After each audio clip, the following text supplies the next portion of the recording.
All right, everyone. So, according to Bully Ray, fans would love to see CM Punk attack and destroy Logan Paul. This is from Wrestling Inc. It's not clear yet whom CM Punk will face at WrestleMania 41 later this year, with some hints pointing towards a three-way match with Roman Reigns and Seth Rollins. Bully Ray has suggested another possible opponent for the Second City Saint, former United States champion Logan Paul, whom fans would love to see destroyed by Punk at the show of shows. Punk and Paul will be in the upcoming men's elimination chamber match, with the winner facing Cody Rhodes at WrestleMania. The duo had a brief face-off on February 10th edition of WWE Raw, where Paul, his usual pompous self, declared that he would win the match, eliciting a reaction from Punk.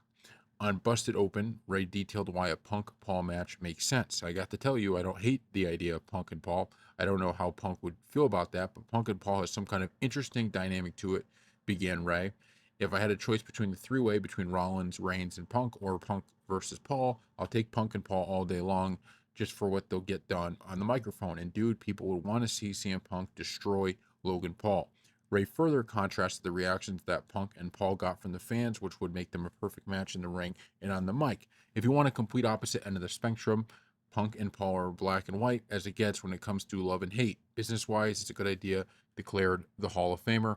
Paul and Punk's story, in a way, began at the 2025 Men's Royal Rumble match, where the former eliminated the latter.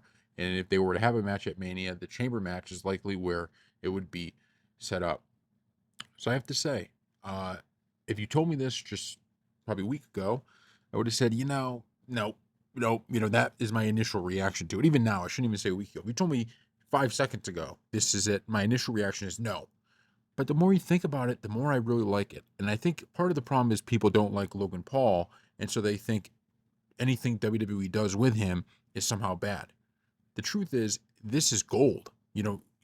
Logan Paul is very over with the WWE universe as it pertains to people not liking him, which in WWE is currency, just like being over in a good way is, right? Being hated like Dominic Mysterio, this is something that's great. And I do think that there's something about that triple threat match that people just don't love. They don't love the fact that it's kind of, you have all of these really big time storylines and this big story you're telling, but you're putting in a triple threat match and it takes it away a little bit, like the personality of what you're doing. So I actually like this a lot. I think Bully Ray is kind of onto something here, and I actually might be supportive of it, to be completely honest with you. I think this would be a match that would go pretty good, but they got to make sure they build it properly, obviously. And so we'll see. I could see it. I think the Roman Reigns and Seth Rollins one-on-one match is way better, but with The Rock returning on SmackDown, that could change some things too. So thank you all for watching, and we will see you next time.